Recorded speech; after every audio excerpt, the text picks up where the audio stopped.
रामकृष्ण हरी सर्वांना. आज दिनांक 9 जून 2026.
मी जरा थांबले कारण की आता दिवसाची सुरुवात करायची आपल्याला.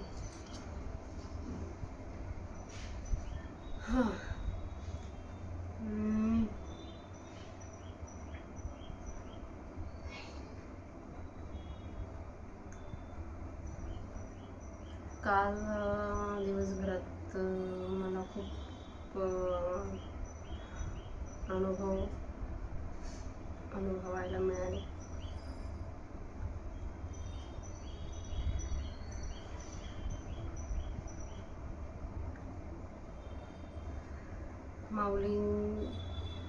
माऊली आपल्याला ह्या गोष्टींचे संकेत आधी देत असतात, पण आपण त्या संकेताकडे दुर्लक्ष करत असतो आणि आपण आपल्या मनाला जे वाटतं ते करत असतो.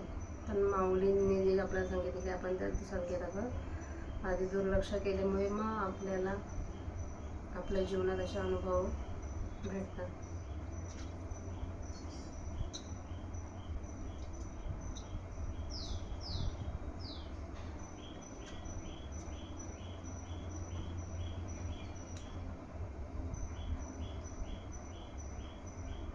काही गोष्टींवर आपण आपली वेळ इन्व्हेस्ट करतो, आपण आपलं मन इन्व्हेस्ट करतो.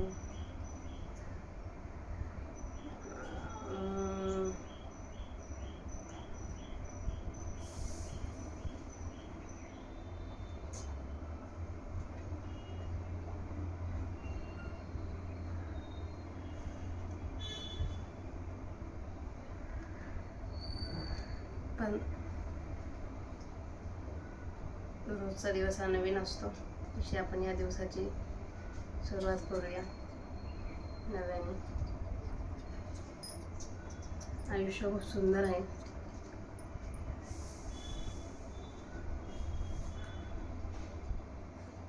सगळं चांगलंच होणार, सगळ्यांचं चांगलंच होणार. तर आता आज आपण माऊलींच्या सेवेला प्रारंभ करूया. पहिल्या जसं आपण माऊलींचं स्मरण करतो, माऊलींच्या समाधीचं तसं स्मरण करूया.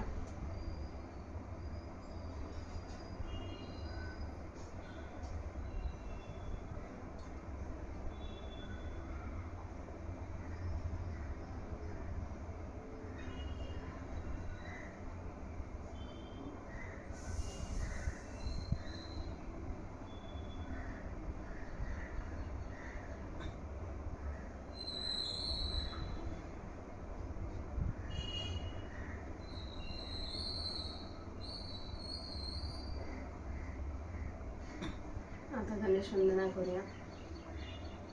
वक्रतुंड महाकाय सूर्यकोटि समप्रभा निर्विघ्नं कुरु मे देव सर्वकार्येषु सर्वदा अलंकापुरी पुण्यभूमी पवित्र तिथे नांदतो ज्ञान राजा सुपात्र तया आठविता महापुण्यराशी नमस्कार माझा सद्गुरु ज्ञानेश्वराशी. तर आपण काल माऊलींच्या 474 ओव्यांपर्यंत वाचन करत आलो होतो. आता आपण त्यांच्या पुढील 30 ओव्यांचं वाचन करूया. श्लोक 32 पर्यंत आपण वाचलो होतं अध्याय 9 आता 33व्या श्लोकाला सुरुवात करते. किम पुनब्राह्मणा पुण्या भक्ता राजर्षयस्तदा अनित्यं सुखं लोकं मिमं प्राप्त्य भजस्व मां. मंगवर्णा माझे छत्र चामर स्वर्गजयांचे अग्रहार गंत्रविद्येसी माहेर ब्राह्मणचे जेथ अखंड वसे जे यागी जे वेदांची वज्रांगी जयाचे दिठ्ठीचा सुत्संगी मंगळवाढी जे पृथ्वीतळीचे देव जे तपोवतार सावयवा सकळ तीर्थासी देव उदयलेचे जयांची अस्तिची येवले सत्कर्म पालाळी गेले संकल्प सत्य जी आले जयाचेनी गाभोले अग्निसी आयुष्य जहाले म्हणून समुद्र पाणी आपुले दिधले यांची या प्रती मी या लक्ष्मी डावलोनी केली परवती फेडून कौस्तुभ घेतला हाती मम ओढविले वक्षस्थळाची वाखती चरणरजा आजुनी पाऊलाची मुद्रा मी हृदयी वाहेगा सुभद्रा जे आपुली या देव समुद्रा जनते लागे जयांचा कोप सुभटा काळाग्निरुद्राचा वसवटा जयांच्या प्रसादी फुकटा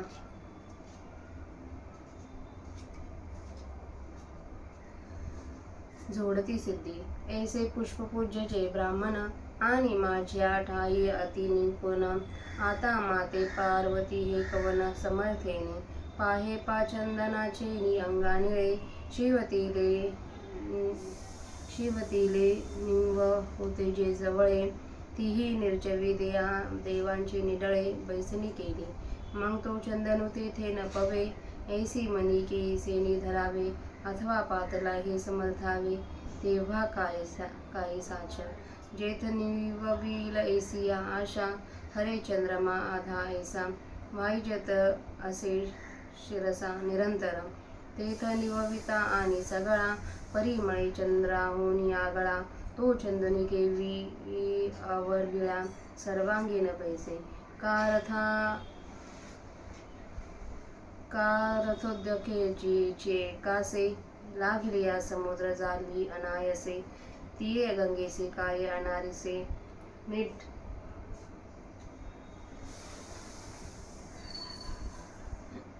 नारिसे गत्यंतर असे म्हणून राजर्षी का ब्राह्मण जयागती मती मेची शरण तया त्रिशुद्धी मेची निर्वाण स्थिती ही मेची या लागी शत जर्जरे नावे रिगुणिके विनिचित होवावे कैसे निवघडिया असावे शस्त्रवर्षी अंगावरी पडता पाशान न सुवावे केवी ओढण रोगे दाटकिया आणि उदासपणा मुखदेसी जेथ चहूकडे जळत वनवा तेथून न निघे जे केवी पांडवा तेवी लोका येऊनिये सोपद्रवा केवी न भजिजे माते अगा माते न भजवा लागी कवन बाळपा फुला अंगी काय घरी की भोगी निश्चिती केली ना तरी विद्या की वसया या प्राणियांसी हा ऐसा मज न भजता भरवसा सुखाचा कोण तरी भोग्य जात जे तुले ते एका देहाची आणि किया गेले आणि येथ देह तवासे पडिले काळाचा तोंडे बाप दुःखाचे केने सुटले जेथ मरणाचे भरे लोटले ते मृत्यू लोकीची ये शेवटले येणे झाले हाटवेळे आता सुखेसी जीविता तेची ग्राही लकी जेल पांडुसुता काय राखुंडी फुकिता दीपू लागे अगा विषाचे कांदे वाटुनी जो रस घेई जे पिळुनी तया नामामृत ठेवुनी जैसे अमर होणे तेवी विषयांचे जे सुख ते केवळ परम दुःख परी काय की जे मूर्ख न सेविता न सरे काशीस खांडोनी आपुले पायीचे खाती बांधिले तैसे मृत्यूलोकीची भले आहे आघवे म्हणून मृत्यूलोकी सुखाची कहाणी ऐकजिले कवना शास्त्रवणे कैची सुख निद्रा अथरुणी इंगळांचा जे लोकीचा चंद्रशय रोगी जेथ उदया होय असता लागी, दुःख लिवणी सुखाची अंगी सळीत जगाती. जेथ मंगळाच्या अंकुरी, सर्वेची अमंगळाची पडे पोरी. मृत्यू उदराच्या परिवरी, गर्भू घेवसी. जे नाही तया ते चिंतवी, तव तेची ने जय गंधर्वी. गेली याची गौने गावे, शुद्धी न लाभे. अगागी वसता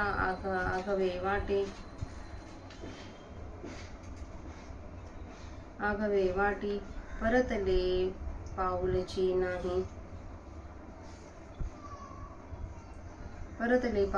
नाही.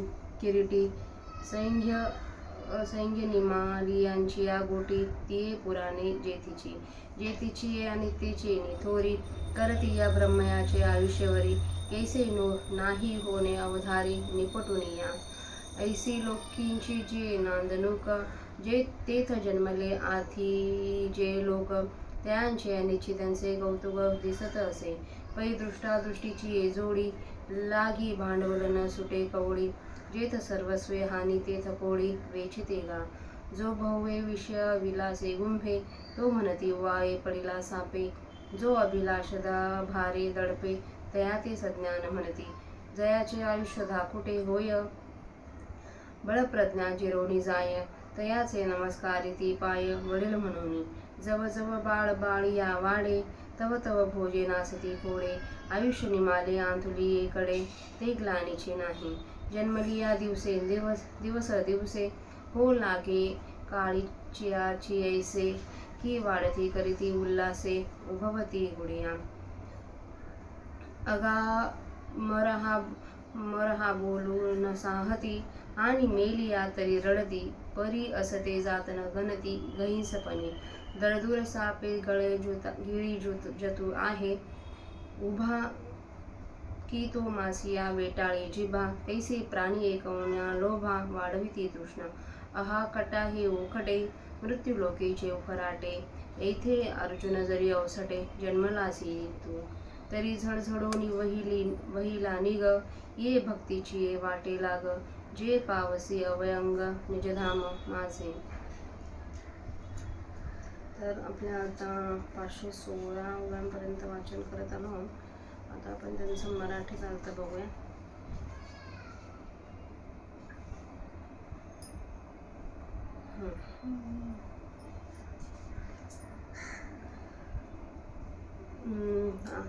तर मग पुण्यश्री ब्राह्मण भक्त असलेले आणि ऋषीप्रमाणे आचरण करणारे राजे हे उत्कृष्ट गती पावतात, यात नवल काय.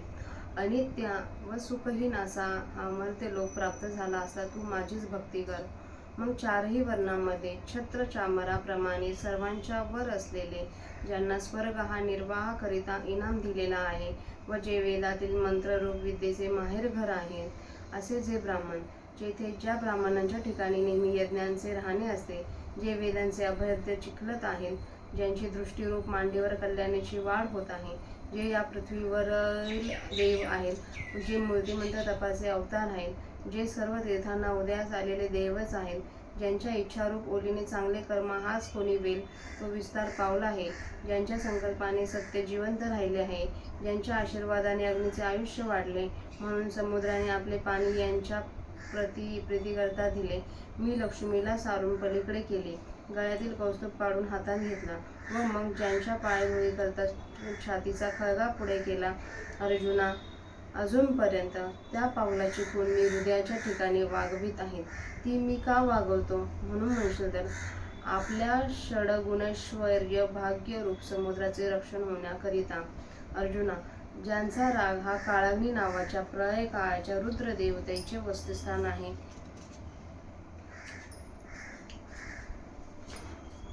व ज्यांच्या प्रसन्नतेने अष्टमहासिद्धी फुकट म्हणजे अनायासे प्राप्त होतात, याप्रमाणे पुण्यहीने पूज्य असलेले जे ब्राह्मण व जे माझ्या ठिकाणी अतिशय तत्पर आहेत, ते मला प्राप्त होतात. हे काय आता निराळे सिद्ध करावयास पाहिजे.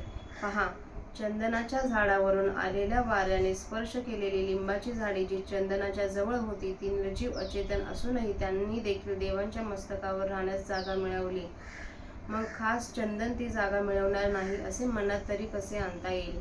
किंवा त्यास ती जागा मिळाली आहे हे सिद्ध केले तरच ते खरे ठरणार असे आहे काय? ज्या अर्थी शंकरांनी हलाहल विष प्राशन केल्याने जी आग होत होती ती थंड करील या आशेने अर्धा तास चंद्र मस्तकावर निरंतर धारण केला. त्या अर्थी थंड करणारा आणि पूर्ण व सुवासाने चंद्रापेक्षा अधिक असा जो चंदन तो सहज सर्वांगाच्या ठिकाणी कसा बसणार नाही? अथवा रस्त्यावरील पाण्याने जिचा आश्रय केला असता जी रथोद्योगे अनायासाने समुद्ररूप होतात त्या गंगेला काही समुद्राशिवाय दुसरी गती आहे काय? म्हणून क्षत्रिय असून ऋषी झालेले असोत किंवा ब्राह्मण असोत ज्यांच्या क्रियेला व बुद्धीला मीच आश्रयस्थान आहे त्यांना निश्चयाने मीच परमगती आहे आणि त्यांचे असणेही मीच आहे. याकरिता शेकडो ठिकाणी खिळ्या झालेल्या नावेत बसून स्वस्थ कसे राहावे व शस्त्रांचा वर्षाव होत असता उघड्या अंगाने कसे असावे? अर्जुना, अंगावर धोंडे पडत असताना मध्ये ढाल कशी घालू नये? रोगाने ग्रस्त झाले असता औषधाविषयी बेफिकर कसे राहावे? अर्जुना, जेथे चोहोकडून वणवा लागला आहे तेथून बाहेर कसे पडू नये? त्याप्रमाणे अनेक दुःखांनी भरलेल्या या मृत्यू लोकात येऊन मला कसे भजू नये बरे? अरे अर्जुना, माझे भजन न करणाऱ्याला असे आपल्या प्राण्यांच्या अंगी कोणते सामर्थ्य आहे? हे घराच्या जोरावर की भोगाच्या जोरावर बेफिकर झाले आहेत, अथवा विद्येने व तारुण्याने हे परवा होऊन बसले आहेत. माझे भजन न करता असे बेपरवा होऊन बसण्यासारखे या प्राण्यांना सुखाची खात्री कोणाची आहे? तर जेवढे विषय मात्र म्हणून आहेत ते सर्व एका देहाच्याच बऱ्याकरिता सुखाकरिता उपयोगात आले आहेत आणि या मृत्यू लोकात देह तर काळाच्या तोंडी पडलेला आहे. बाप रे बाप, जेथे दुःखरूपी माल आलेला आहे व तो मरणाच्या मापाने मोजला जात आहे अशा त्या मृत्यू लोकातील नरदेहरूपी शेवटच्या बाजाराच्या वेळी येणे झाले आहे. आता अर्जुना, सुखाने जगणे राखुंडे फुंकून कधी दिवा लागला आहे काय? अर्जुना, विषयाचे कांदे वाटून जो रस निघेल तो पिळून घ्यावा आणि त्या रसाचे नाव अमृत ठेवून त्याच्या सेवनाने ज्याप्रमाणे अमर होण्याची खात्री धरावी त्याप्रमाणे विषयामध्ये जे सुख आहे ते निव्वळ कडेलोटीचे दुःखच आहे. परंतु काय करावे? लोक मूर्ख आहेत. विषयाचे सेवन केल्यापासून त्यांचे चालत नाही, किंवा आपले मस्तक तोडून ते पायास पडलेल्या जखमेवर जसे बांधावे तसे या मृत्यू लोकातील सर्व व्यवहार चालले आहेत. एवढ्याकरिता या मृत्यू लोकात सुखाची नुसती गोष्ट कोणाला आपल्या कानाने ऐकता येईल काय? निखारे असणाऱ्या अंथरुणावर आनंदाने झोप कुठून येणार? ज्या लोकातील चंद्र क्षयरोगाने ग्रासलेला आहे, जेथे मावळण्याकरिता सूर्याचा उदय होत असतो, जेथे दुःख हे सुखाचा पोशाख करून जगाला सारखे छळीत आहे, जेथे मंगलरूप अंकुराबरोबरच त्यावर मंगल गोष्टीची कीड पडते व जेथे पोटात असतानाच गर्भाला मरण येते, जे प्राप्त नाही त्याचे चिंतन करावयास मृत्यू लोकाची वस्ती लावते. बरे ते प्राप्त झाले तेव्हा त्याच वेळी ते गंधर्व अदृश्य पुरुष नेतात. बरे ते घेऊन कोणाच्या गावाला गेले त्याचा शोधही लागत नाही. अरे अर्जुना, सर्व वाटांनी शोध केला तरी मृत्यूच्या मुखात गेलेल्यांचे एकही पाऊल परत फिरलेले दिसत नाही व जेथली पुराणे ही सर्व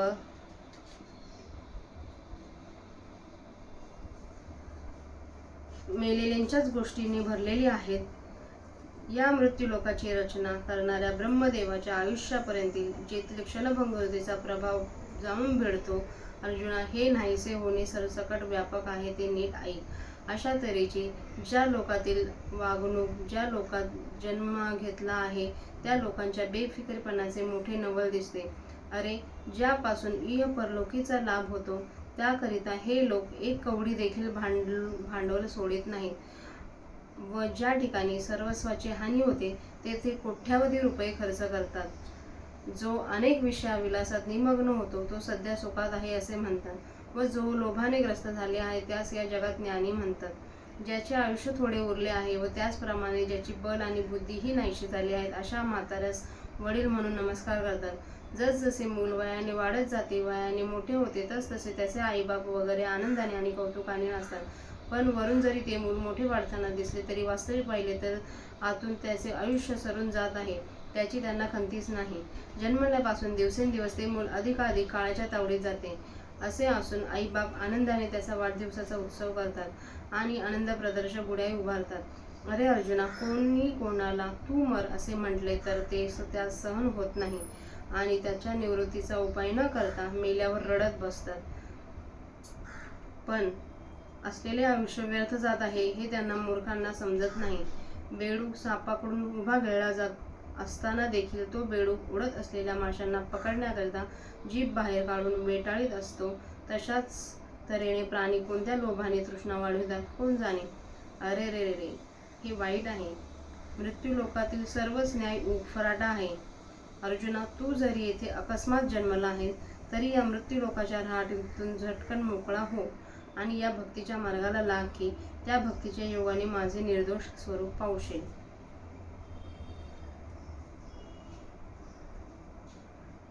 तर आपल्या 33वा श्लोक वाचून झाला आहे. त्याचा मराठीत अर्थही आपण पाहिला. आजच्या दिवसाची माऊलींची सेवा माऊलींच्या समाधीवर अर्पण करूया आणि या सेवेला पूर्णविराम देऊया. धन्यवाद सगळ्यांना.